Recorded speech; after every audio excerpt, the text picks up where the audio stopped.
Good morning and welcome. It is my distinct pleasure to welcome all of you to this talk. It came about rather quickly. We started organizing on Wednesday, so if there are any glitches, I apologize for that. I am very pleased that Dr. Vadim Chumak is able to join us from Ukraine and talk a little bit about the situation in Ukraine and in particular how it relates to radiological situation. My name is Lydia Zablatska. I'm a Salvatore Pablo Lucia Professor of Epidemiology and Biostatistics in the Department of Epidemiology at UCSF. And for many years, I have collaborated with Vadim and many of our collaborators whose names I see on the participant list. So it's a pleasure to welcome them. I also want to welcome Department of Epi and Biostats faculty and students, and also medical students who were very interested and emailed me about participation. We want to welcome our colleagues from the radiation community. We try to invite people from the Radiation Research Society, Radiation Epidemiology branch at NCI, National Academy of Sciences, Engineering and Medicine, Department of Energy, and of course, our longtime collaborators from Ukraine. Vadim started working on these studies in Chernobyl in the 1990s. His specialty is radiation epidemiology, radiation dosimetry, and radiation dosimetry is the estimation of doses to the people who were exposed to radiation sources. He has done a number of very influential studies on radiation dosimetry of the populations affected by the Chernobyl. Nuclear workers, liquidators, cleanup workers, people living in the surrounding areas, children affected by the Chernobyl disaster. As we speak, the Russian army is wreaking devastation on Ukrainian land and causing loss of precious human life and unimaginable destruction of Ukraine, its cities and villages, and causing and precipitating just a massive humanitarian crisis. So I want to ask all participants to take a couple seconds and think about it. Think about people in Ukraine who are right now, this is evening in Ukraine, they're sitting perhaps in parking garages underneath the buildings and parking in bomb shelters and metro stations, people who are without cover because their houses have been destroyed, people who are fleeing to the West, trying to save themselves and their families. Think about them. And Dr. Chumak is going to talk to us about two things. For a couple of minutes, he'll talk about radiological situation in Ukraine, where there is 15 nuclear reactors. And then he will open it up to question and answers. If you want to know what Ukrainians need, this is what Dr. Chumak will tell us about. And as Susan was saying, at the end of the session, we will, this is being recorded, and we will post it sometime, the link to it, hopefully as soon as possible, to everyone who missed this session. And we will also include a list of reputable nonprofit organizations that are providing direct help to Ukraine, the Army, and territorial defense sources. So if you are willing to do so, you will have some places where you could provide meaningful assistance. So without further ado, Vadim, I'm happy to hear that you have a good internet connection and that you're safe for now. So please, we are waiting to hear from you. Lydia, actually, before Vadim starts, I just want to find, is your family safe? My family is safe, thank you. Vadim, please go ahead. Okay, so hello to everybody. And I really appreciate so great interest to the events in Ukraine and apparent sympathy to what we are enjoying now. I will just, Lydia gave a very good introduction.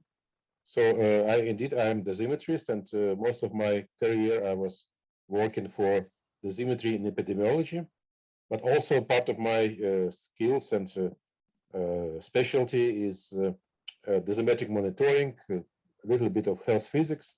So hopefully I have some idea of what are the threats related to radiological situation. However, I would like to make a remark that I will not give any insider information because it's real war, and it's like in the time of 1940 and battle for England, and I cannot be sure that any word spoken by me apart from official data could be used by the enemy. It's my first remark. The second, just very few words about how it started and what we have now. And then I expect that you will have a lot of questions, and I will answer all of them sincerely and to the best of my knowledge. So actually what we have now is completely unprovoked attack from Russia. And the reason for this was completely artificial. It has nothing with reality. And I'm a kind of glad, it's better not to happen, but I'm a kind of glad that it's absolutely clear now for the majority of the world, the situation is not a gray scale anymore. It's black and white. So there is no room for the shades of gray. Who is right, who is wrong, both sides are guilty, or etc. So situation is completely clear. So it was unprovoked attack, and now we are coming to the second phase. So when the invader was unable to reach any military success, they converted this military campaign to pure terrorism. You know very well bombardment of a number of cities, and ironically, those cities which are suffering most are mostly Russian-speaking locations.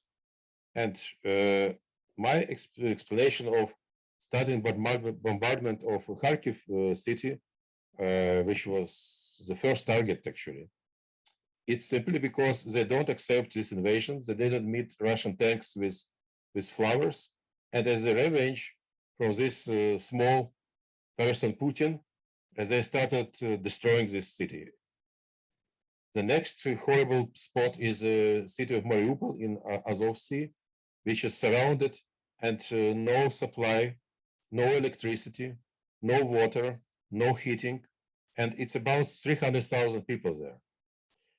No possibility to bring any humanitarian aid, no food, and it's real humanitarian catastrophe of, to my opinion, larger scale than Guernica in Spain. You remember this Picasso painting, or Aleppo in Syria, or I don't know. I don't have any other examples of such barbarian attitude to civilian population. So speaking about coming to the topic, so I will give you some insight of what is nuclear industry or nuclear sector in Ukraine. So we have 4 nuclear power plants, altogether 15 reactors, and 6 of them are on the single site of the Zaporizhia nuclear power plant, which is now taken by Russian troops and which is out of Ukrainian control at the moment. Also, we have Chernobyl, which consists of destroyed Unit 4 with a new safe confinement, which was completed 4 years ago, a new shelter over the destroyed reactor, which was supposed to serve for another 100 years, must be very safe and protect environment from possible collapse of the structures inside, heavily contaminated, of course. And also 3 other power units which are in decommissioning stage. Also, there is a storage of spent fuel storage with about 20,000 fuel assemblies from Chernobyl nuclear power plant. And also there is another brand new storage for spent fuel for other nuclear power plants, except of Zaporizhia, which is fortunately not filled with anything so far. It was commissioned a couple of months ago and it's empty. I am talking about Chernobyl. Also in Ukraine, they have all other applications of radiation technologies, except of military. And probably most of you know that in 1994, Ukraine gave up as a third nuclear arsenal in the world. So we had intercontinental missiles, we have tactical nuclear weapons, and Ukraine, as a goodwill, gave up all this in return of so-called Budapest Memorandum, which promised safety and protection to Ukraine. And one of the variants of this protocol was Russian Federation. So you see, about other installations. So there is a quite big nuclear facility in nuclear research facility in Kharkiv. Fortunately, without any reactors, but they have, of course, spent red waste storage, and till maybe about 10 years ago, it was also about 30 kilograms of plutonium, of weapon-grade plutonium, which was given to the United States, and in return, U.S. government funded a new nuclear installation for neutron source and some research. Also, we have a research reactor in Kyiv, which is not operational now. Except of that, we have, of course, number of radiation medicine of medical sources, including cobalt and cesium sources, mainly cobalt, and as well as a number of local red waste facilities. So, in general, Ukraine is quite rich with potential dangerous objects, which can be destroyed or damaged, or any kind of release could happen, and which is really quite dangerous. So, situation in Chernobyl is following. So, unexpectedly to anyone in Ukraine, the invasion started from Belarus, who is formally neutral, but indeed from Belarus, all these missiles and airplanes and troops are coming. So it's not really a neutral state, but anyway, so now we keep them as neutral, although we realize that it is real participant of this invasion. So what we didn't expect that Russian troops will start invading through the Chernobyl exclusion zone. So they took Chernobyl nuclear power plant site, which is unprotected. It was guarded as a regular police or some police force against, I don't know, some not hooligans, but some unorganized force.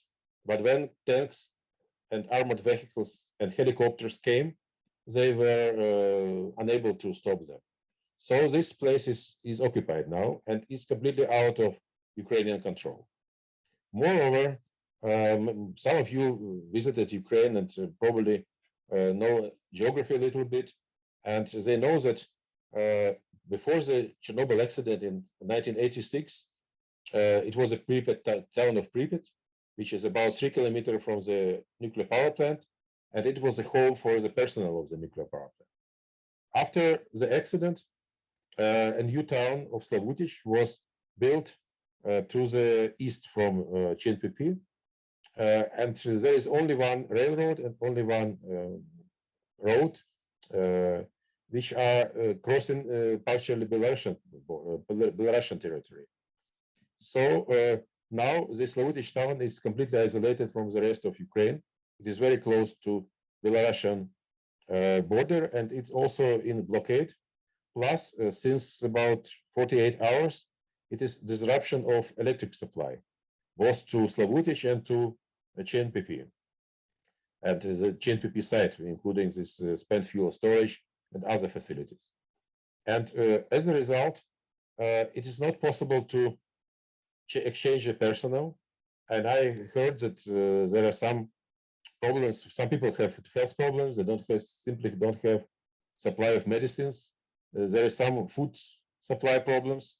Slavutich had proposed to send some emergency personnel to replace those who were captured by Russians, but they were not allowed to do that. So the situation in Chernobyl is quite desperate, and people there are suffering quite a lot. Another site which is also out of Ukrainian control is Zaporizhzhia nuclear power plant. When Russian troops came, they got some resistance again from this police force. And before they came, the whole population from the neighboring town of Energodar, which is like Pripyat for CNPP or Slavutich for CNPP. Energodar is the same role for Zaporizhzhia nuclear power plant. So the people start protesting. They they try to block the roads, but after some people were shot, they have to give up. And after some shelling by tanks at the buildings of the nuclear power plant, imagine that, the nuclear power plant was taken as well. So at the moment, there are about 500 persons of Russian military, about 50 armored vehicles, and this nuclear power plant is out of Ukrainian control. So these two sides are the main threat at the moment in terms of radiological emergency or whatsoever. So basically, that's what I wanted to say about the radiological situation, and I will be glad to answer any of your questions. Thank you, Vadim. I just posted a request on the chat for people to start with their question. And as people are doing so, let me ask you the first question. If your colleagues, your friends want to help, what is your main request? What do you think we could do here from here? Well, so first of all, it's a global need to close the skies. It's not new. So maybe some of you received my couple of my memorandums, and I'm preparing the third one today and send it soon after our conversation. So what we really desperately need is to stop bombardment, both by missiles and by airplane. So air defense in Ukraine is still alive, and we managed to shut down some airplanes and helicopters and ballistic missiles. I read in some place that it's even ballistic missile is even easier target than cruise missile, but nevertheless. So we still have hits from this kind of weapon, and closing the skies will be really very, very essential to improve the situation.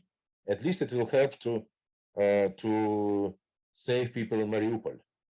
Again, I had mentioned, but I can just confirm that on the ground, actually partially with due to assistance from our Western partners, we got sufficient number of anti-tank missiles, and they proved to be very, very efficient. And I even heard the rumors that the percentage of successful hits from this Javelin anti-tank missile rockets is higher than in the American army if they're launched by Ukrainians. So it's used very efficiently, and on the ground, Russian troops have no chance. But they still have superiority in air, and most important, we have no protection, no 100% protection from bombardment and from the missiles. So that's a global point, and I know that the West is afraid, it's reluctant to provide the support, but every hour of delay means hundreds, at least, lives, and not of Ukrainian soldiers. Maybe somebody have no mercy to soldiers, but of completely innocent people who the only guilt is that they're speaking Russian and they don't greet Russian tanks with flowers. The second point, which might be more professionally oriented, you know, after Chernobyl, it was a great interest to radiation monitoring and this kind of equipment. We were equipped quite well, but this supply drained, and you know, we are on war with Russia for 8 years now, so funding is also quite low of science at least, and almost all radiation monitoring or radiological equipment is either obsolete or non-functional or worn out. So might be good idea to provide us with some kind of this instrumentation. So you know that my main position is head of laboratory within the National Research Center for Radiation Medicine, which is so far we are on idle mode. We don't actively participate.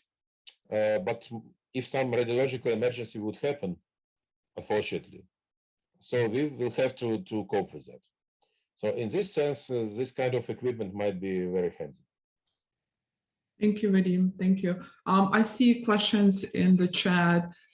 People are asking, saying that Chernobyl is relatively cold storage, and you mentioned there was a new storage built at Zaporizhia, but it's empty. Are there any other big waste disposal places or some other storage of radiation that you're sort of afraid or nervous about? You know, with such, so there is it was official announcement by our intelligence. And actually, I must say that this intelligence support from the West with intelligence data is very important, not only in terms of military actions, but also in prevention of some horrible things which are planned, but then they are discovered and exposed, and some of them apparently are stopped. So the latest message from our intelligence is that Putin is planning some radiological provocation, as they called, in Chernobyl. This could be anything. This could be some simulation, which is not serious, not a real threat in terms of radiology and doses and exposure. But also they can take out one of these 20,000 spent fuel assemblies, which are maybe not that hot, but they still have a lot of stuff inside. And dirty bomb could be not a fictitious scenario for DARPA, but some real thing in the middle of Europe. That's the first point. And also, I think that one of the reasons why Russians took not other nuclear, first of all, that they can't, but there is another nuclear power plant close to the battlefield, is in South Ukrainian. But it was not taken. It was partially because they cannot, because of resistance of Ukrainian troops. But also, my guess is that they wanted to take sites where spent fuel is stored. I had mentioned that in Zaporizhia, which is very big 6-reactor nuclear power plant, they have their own spent fuel storage. Again, with there they had a lot of hot stuff. So one of the problems in the perception by the world, that's my estimation, is that anyone judges opponent by himself. So if you are gentleman, you expect that somebody else will be gentleman. If you are criminal, you expect that all people around are criminals. So when Russia is speaking about threat from Ukraine, about biological, chemical, nuclear, whatever weapons, most likely they keep in mind application of these means themselves. So in Chernobyl, I'm quite realistic that if nobody will touch anything, it's not a big deal, even without electricity. However, speaking about electricity, all safety systems, all monitoring systems are down now. All these buildings were heated by electricity. So they don't have other heating like gas or oil, whatever.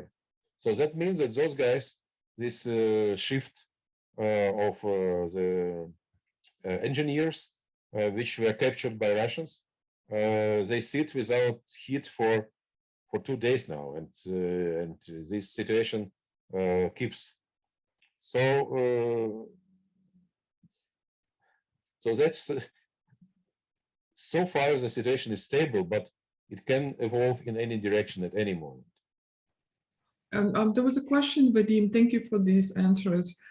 There was a question about the nuclear reactors at the Zaporizhia. Is it still, we've heard that some of them were sort of put down, but are these, some of them reactors are still functioning?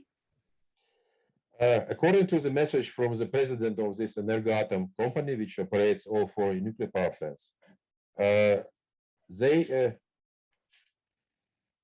personnel is guarded, or how to say, so they have the guns next to their heads. So they have to obey all orders from this occupation force. Moreover, it was unconfirmed, but this person told, the president of the company told that one day a group of people came who are not military, and that they told that now your nuclear power plant will be operated by Rosatom. You don't have to follow orders from the central dispatch in Kyiv. Looks like it's just from one source, so I cannot claim it is completely 100% true. But according to this person, still there is control from the central dispatch. One of the reactors was on the maintenance cycles. It was not operational. 5 others were working, and till recent time before it was taken, they shut down 4, and 5th was on 2/3 of power. I'm not sure what happens now. Thank you. And we have someone asking, what is the status of reactors at Yuzhno-Ukrainsk, Rivne, and Khmelnytsky? Again, I have no insider information, and I didn't follow official announcements, but my understanding is that they are working full power because of energy. We can speak because we have electricity here. So you have, you see the blackout curtain behind me because it's anti-aircraft blackout. So it's completely dark outside, but it's electricity and internet and telephone communication because of operation of these services, and including nuclear power plants. Thank you. Actually, when Lydia asked me which date is preferable, Monday or Friday, I have chosen Friday because I don't know what will be on Monday. I know, and every day and every hour brings, unimaginable bombing, and, we're so happy to hear that you're safe and your family is safe. There's a couple more questions, Vadim, if you don't mind. A number of people reached out and said that you mentioned that you need radiological monitoring equipment. So they will reach out privately to you after to find out like what exactly do you need and your colleagues in your lab. So we could talk about that. Let me see. There have been reports of hospitals having been hit. Is there evidence that medical, diagnostic, and therapeutic radiation sources have been compromised? I have no data of this kind so far. Although in Kharkiv, for instance, there is a very big Institute of Medical Radiology, which is a part of our National Academy of Medical Sciences, and they have a lot of sources. And they are located quite in the central part of Kharkiv. And I know that the central part was bombarded quite heavily. So I don't have this information. There were no official releases on that, but there is a real threat of that. In the heading days before the war, there were warnings, and the United States kept saying that this is coming. Do you know if the government of Ukraine took the steps to safeguard these sources? Is that work of safeguarding the radiological sources ongoing, and what could be done to help? Well, so I don't think that information was coming, and my understanding, military were prepared. For instance, the fact that we still have anti-aircraft defense and some warplanes, it's simply a result of removing them from their locations just before the strike. And it's a result of intelligence and this. But this intelligence was not definitely delivered to medical hospitals or this nuclear regulatory commission because it's classified. But I don't know what happens now because in our center we don't have isotope sources, so we don't have this problem specifically in my institute. But it would be wise to hide such sources somewhere. But you should understand that to remove isotopic source from the machine also takes time. Some for trained personnel, and you have to have place where to bring it. So it's logistically it's also not so easy. Absolutely. We have a couple messages where people are saying, in addition to your radiological monitoring needs that you mentioned, do you need radioisotope decorporation, countermeasures, and blocking agents? It's not easy question because first of all, I'm still optimistic and I don't expect some large scale emergency.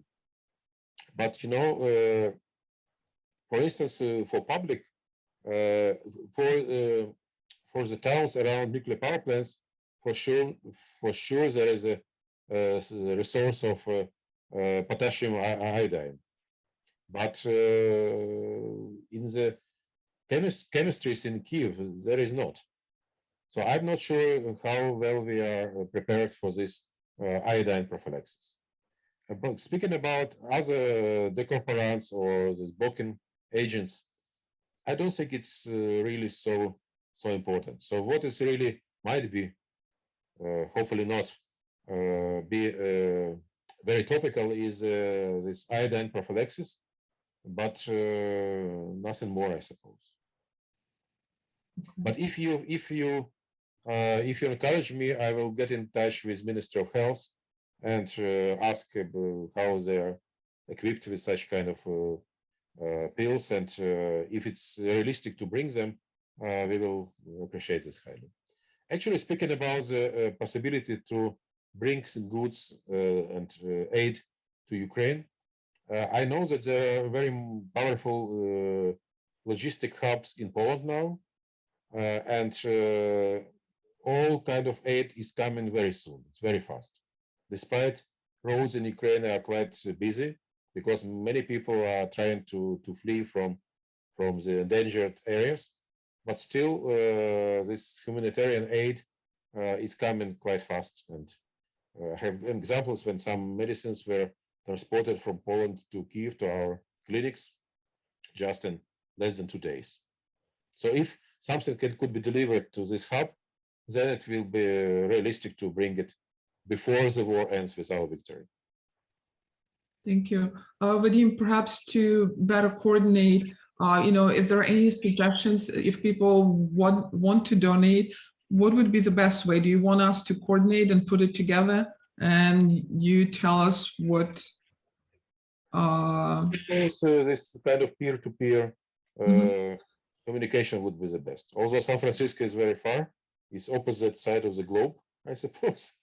but I think it's more efficient than engage many links into this chain, which will take time and organization. Are you willing to share your email, or how would you like to do that? People are asking. Okay, Lydia, you know my email, and please coordinate if you have time and you have interest to that. Please coordinate this. Okay. And I will coordinate it at our end. Okay, great. There's a question from the Japan Nuclear Regulation Authority. They're asking, are there enough radiation protection resources? And they're expressing their support, and from the International Nuclear Regulators Association. So if they have some specific requests, maybe they could reach out. Okay, I cannot tell you right at the moment, but we will consider it. But actually, just a small remark. So some of you know that historically my main job was dose reconstruction for evacuees from Chernobyl restriction zone, and that was based on dose rate measurements, which were done quite heroically at the time of the emergency, and interviewing or questioning the people who were evacuated. Now it's not possible in this situation. So if something will happen in the Zaporizhzhia nuclear power plant, we don't have infrastructure for monitoring and collection those rate maps which could be used in the future for those reconstruction. However, there is a new technique which the principle is old, but there is new material for optically stimulated luminescence with natural salt. So some colleague from Sweden, they have tested, and it proved to be quite sensitive and good quality dose assessment technology. And actually, when I learned about this danger for a threat for the Zaporizhzhia nuclear power plant, I immediately sent recommendation to colleagues from this nuclear power energy company, including those who were in Zaporizhzhia, to inform populations that to have some improvised dosimeter, it's enough for them to take a piece of just a teaspoon of regular salt and put it in the light tight envelope, and it will act as an improvised dosimeter for them. But to read this information, one need to have quite expensive OSL reader, which we don't have in Ukraine. So there is a number of around the globe, and including Oklahoma State. I see my colleague Sergei Shalom is on the list. So there are a number of locations outside Ukraine, but not in Ukraine. So maybe this time it's too late, but for the future, I suppose that it's worth having something, this kind of preparedness for population which may be affected by large-scale radiological emergency. Thank you, Vadim. I posted in the chat information to reach out to you and to me, so we could coordinate that. Just want to make sure that you're not on the avalanche of emails as you're busy.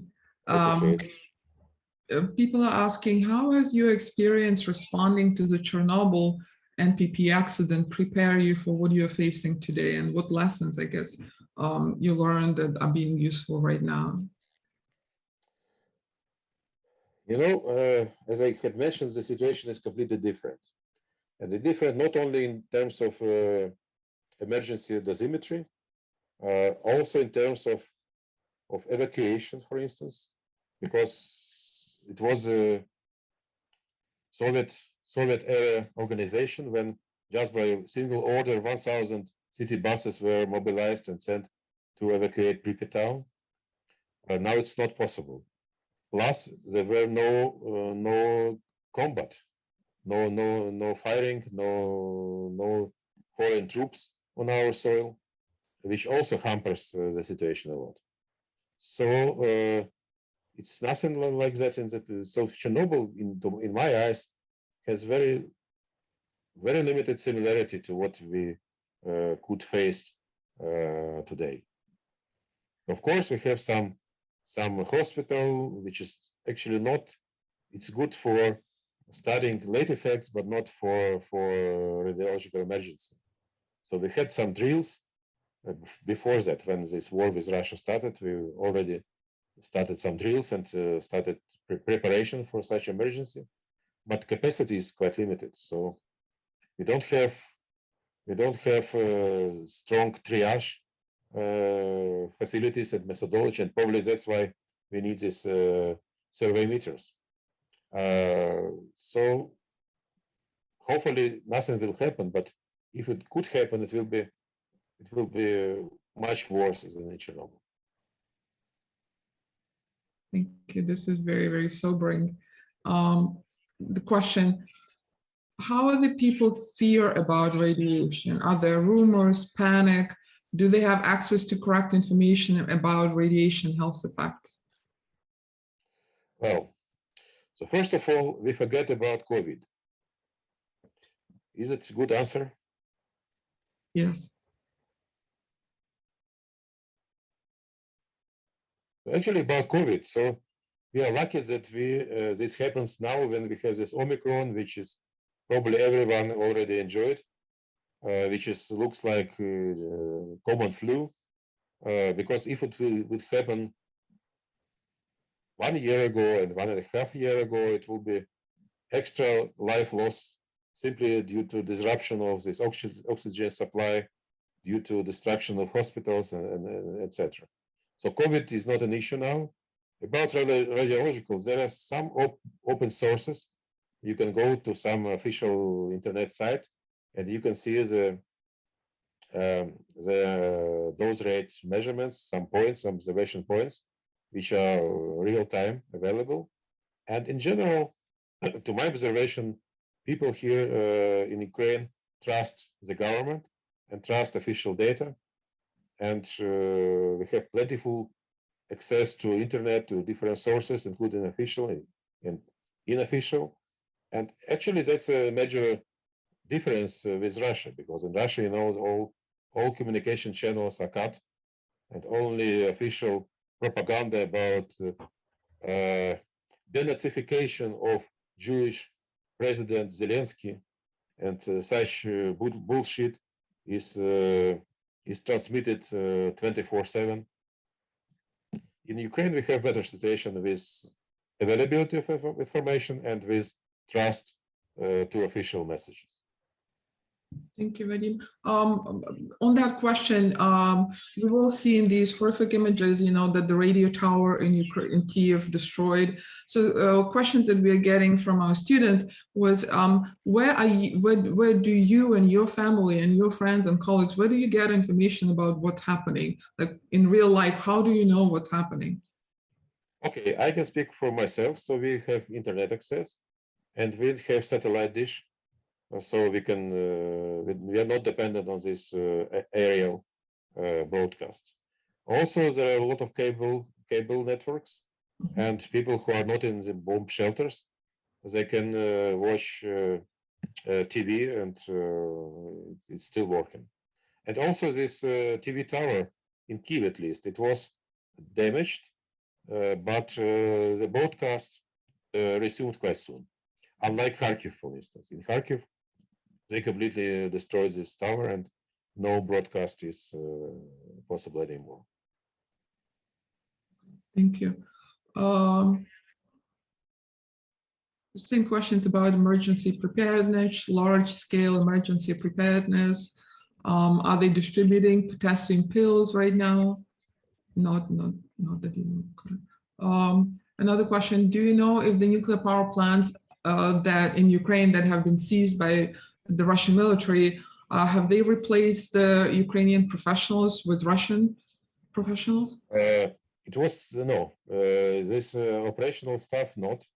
Mm-hmm. The only message, as I mentioned, it was from high-rank source, but not confirmed, that there were some representatives from Rosatom, but definitely simply, I don't know, some managers or not operation staff. So now it is operated by Ukrainian engineers. And the ones who are trapped there, right? So they don't have relief. Yes. I think I read most of the questions from online. Perhaps if there are some burning questions, if people want to unmute themselves one by one and ask them in real life.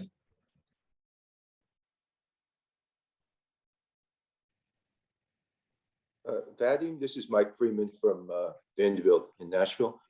I am looking at your radiological real-time monitoring for Ukraine. So if anybody would like to see that, you can go to the internet and actually see how much radiation is around.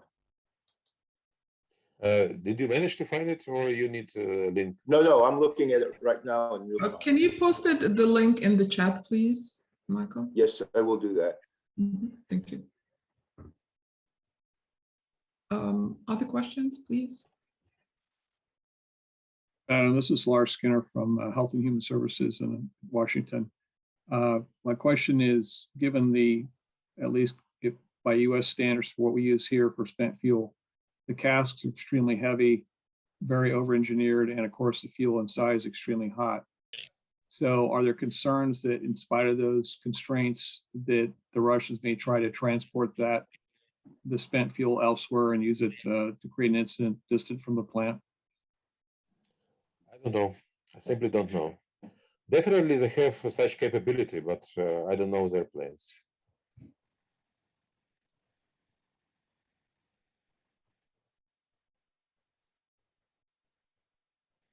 But again, the situation is dangerous because on the ground, Russian army is losing, but that means that it's not big room for actions for Putin, and he may order something unthinkable. Vadim, there's a question from our colleague, Michael Ebent, saying that you work for the National Research Center for Radiation Medicine at the National Academy of Medicine in Ukraine. So is your institute functional? Because you were equipped, as you mentioned, treat long-term, but also you were equipped to treat acute radiation syndrome. Do you know what is the current situation in the institute? So our clinics is operational. Okay. So all these, how to say, regular patients are written off, so they're out, and in principle, our hospital is ready to accommodate new patients. But so far there is no need for that. But in principle, it is operational. Other research divisions like mine are on remote mode, so we don't need to be there. But the hospital is operational, it's functional. Thank you. We have a lot of trainees and students online with us today. So can you tell us what happened to the students in your lab, pre-docs, post-docs, what are they? Okay, the only PhD student, she is on maternity leave now. And they actually before it started, they lived in the town of Irpin. Maybe now it's the same famous as, I don't know, as Dresden or Dunkirk or Pernica, because this very nice town or village in suburb of Kyiv is completely demolished. There is nothing left there. But fortunately, they managed to flee to some safe place, and now she is away from Kyiv, away from this danger. All other, we don't have any other students in my close vicinity. Thank you. Any other questions? We have just a couple more minutes remaining, right, Susan? We can go till 11. We have 10 minutes. Did you see David Julius's question about how dangerous do you think the situation is for other areas of Europe in the near future? Yeah, and I'm wondering what the monitoring is, how, I don't know anything about this area, but how sophisticated is the monitoring, also in perimeters around Ukraine? Of course, we're mostly worried about Ukraine, but just in the future. Actually, in Ukraine, we have quite a profound monitoring network. And one segment of this network is disabled now, the one in Chernobyl. So there is no access to this data, or maybe it's, I think it's not functional anymore. Because when they came, so soon after this invasion, some increase of dose rate was recorded. And the explanation from specialists, which I tend to trust, was that they simply started to moving back and forth on tanks on the areas which are contaminated after Chernobyl, which are covered with thin layer of soil, of clean soil, and therefore this dust and etc. led to increase of background to 5 times approximately. So this monitoring network exists, but it's also vulnerable to this brutal force from Russia. About other countries, definitely there are monitoring. Yes. Yeah, this is map showing monitoring, right? Yes, thank you. It's very good contribution. So for other countries, I think the same dense network exists in neighboring countries. So you will record anything if it happens. But if something will happen with the reactor at the Zaporizhzhia nuclear power plant, it will be not less than Chernobyl, at least. So it will be global. just for people unfamiliar with geography of Ukraine, this is Kyiv, a lot of monitoring sites here. This is Chernobyl at the very bottom was Belarus, and this is Which the is now you Zaporizhzhia. can see it's gray, I suppose. Right, There are no active points. exactly. And here is Zaporizhzhia, the biggest European nuclear power plant. But as Vadim said earlier today, most of the reactors have been shut down, and one is in the process of sort of powering down. And also you can see gray points in the northeast around Kharkiv. So that means that these monitoring points are also disabled. Disabled, that's what the gray color means, okay. Yes, yeah, I could see right closer to the border quite a bit of disabled places. And here is Dnipro. This is the city of Dnipro. It's Donetsk. Mhm, Dnipro is upper of the Zaporizhzhia, mhm. to the north from Zaporizhzhia. Oh, okay. Yes, yes, this. Thank you. And the link to this map is in the chat. Okay, let me check other questions. Mark, do you want to unmute yourself and ask your question? Yeah. Hi, Vadim. I just wanted to ask about what we should be saying to scientists, for example, in Belarus and Russia, that we may still be in contact with. Let me refrain from answering this question. Let me ask this question. Do you feel there's anything we can do, our university or all the universities in the United States can do? I know a few universities have divested in Russia. We're academics here and so on. We're not politicians per se. So I'm just wondering, do you think that we can have a role in this in any way that would be helpful? I think that at the stage of brainwashing, which was achieved by Putin in Russian society, including some intellectual people, you can do nothing at the moment. What is important is to cut any influx of money to Russia, and this gas and oil ban is the next step to apply. And after some time, I suppose, like after the Second World War, probably you know the history. It was denazification included such actions as taking Bürger to the graveyards as concentration camps and let them dig corpses by their bare hands to see what they did. Because everyone in Germany told that, no, we are innocent, we knew nothing, it's Hitler. Like these prisoners of war tell now in Ukraine. So we know nothing, we were just training, we don't want war, but they do it. So I think that after the end, the stage of deputinization should take place for sure, because otherwise it will come back in 30 years. The Nazism is equal to this Putinism. So for me, it's no question about that. I have a question, which is for those of us who want to, at least one thing maybe we can do is provide some resources to agencies that are helping people in Ukraine, like World Kitchen. Do you have recommendations for the ones that are doing the best work and can help the most people? The unspecialized aid is coming. It's quite plentiful, and I don't think it's need, because in the areas which are not affected, not encircled like Mariupol, there is no deficit of this kind. In the places where there is a deficit, you cannot get there. So at the moment, I don't need. There is acute need for that. Same as with money, because it was a lot of monetary support. We appreciate very much. We know this act on allocating another 13 about something $1 billion to aid Ukraine.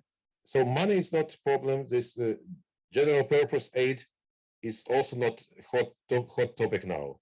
So what we need is some military to protect against these airstrikes, and probably more professional requests for this survey for monitoring equipment. But if it's feasible, I will think about the good list or reasonable list of such equipment.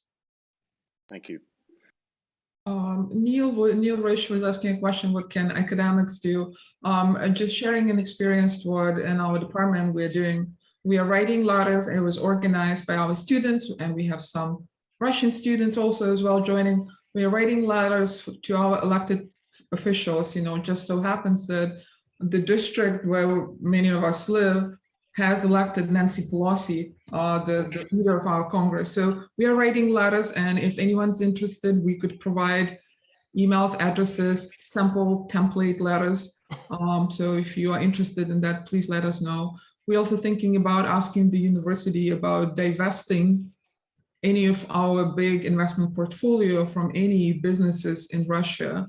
I actually don't know if University of California, which is a very, very big institution, we invested in Russia or not, but it's worth checking and making sure that we are, not doing that, not supporting it unknowingly.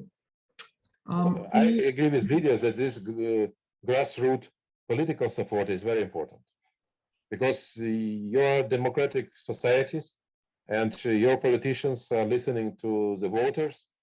And if you express very widespread concern or some ideas or some demands, they will listen to you. So it's very important. But it sounds like the most important thing is to try to stop the bombing, right? And I don't know how, we can write about that. Lydia was talking about the letters, but I think, again, that there seems to be this fear of Putin's potential escalation. There seems to be terror of this, what his reaction might be if, those Polish MiGs end up in Ukraine or in some fashion. I don't know if you think that's a realistic fear or not, but it seems like there's a great deal of fear of escalation.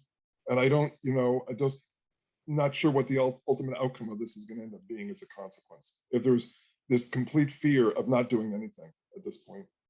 Maybe you could be, maybe you can talk about that and be, articulate about explaining what you see about this and the risks of not doing something versus doing something. Actually, so my explanation is, I mentioned in my speech that one of the problems is that everyone judges opponent based on his system of coordinates. But imagine you are talking to some gangster in the black alley, in the dark alley. If you start talking and convincing and negotiating and offering part of your wallet, not keeping your watch and iPhone, you know what happens. If you hit him at nose very sharply, the result will be very fast and completely different. That's my answer. We have a lot of, we're sort of at the time. Thank you so much, Vadim, for coming here and speaking to us so honestly and providing your perspective and very knowledgeable, very useful information. We're very, very grateful. There will be a follow-up after this where we will send the link to people who are not able to join because of this 300 limit. And we will also put together a list of recommendations from you about what people could do, maybe perhaps what equipment you need. And we are supporting our students. Someone was talking about, we're supporting all students here. We're not discriminating. So I want to make sure that we say that. I wanted to also see if you would be willing to return and come back to talk to us, potentially even within the next month or so, depending on how the situation evolves. Okay. So I'm reasonably optimistic, and once more, we enjoy the solidarity and material help. We feel it, and those things which are missing are important, but we already have a lot of support. And indeed, we really are thankful for that. And also, I appreciate your interest of our professional community. And of course, if I will be still alive and internet will be present and something will evolve in not the most dramatic direction, I will be glad to come back and unite with you again. And we are committed to increasing the 300 Zoom capacity that we currently have. So, Okay. but again, thank you very, very much. As Lydia says, this will be, we have recorded this session, and as soon as we do a little bit of, we need to download it, we will make this available along with the comments in the chat. So that will probably be available sometime on Monday. And we'll send out various emails about how to access the recording. Okay. But I want to Very good. thank everyone for their interest, and certainly thank Vadim for really taking the time to answer all of our It's my questions. pleasure. Thank you. Stay you. safe. Stay And safe. special thanks to Lydia for Okay. arranging this. Okay. Thank you. Bye bye.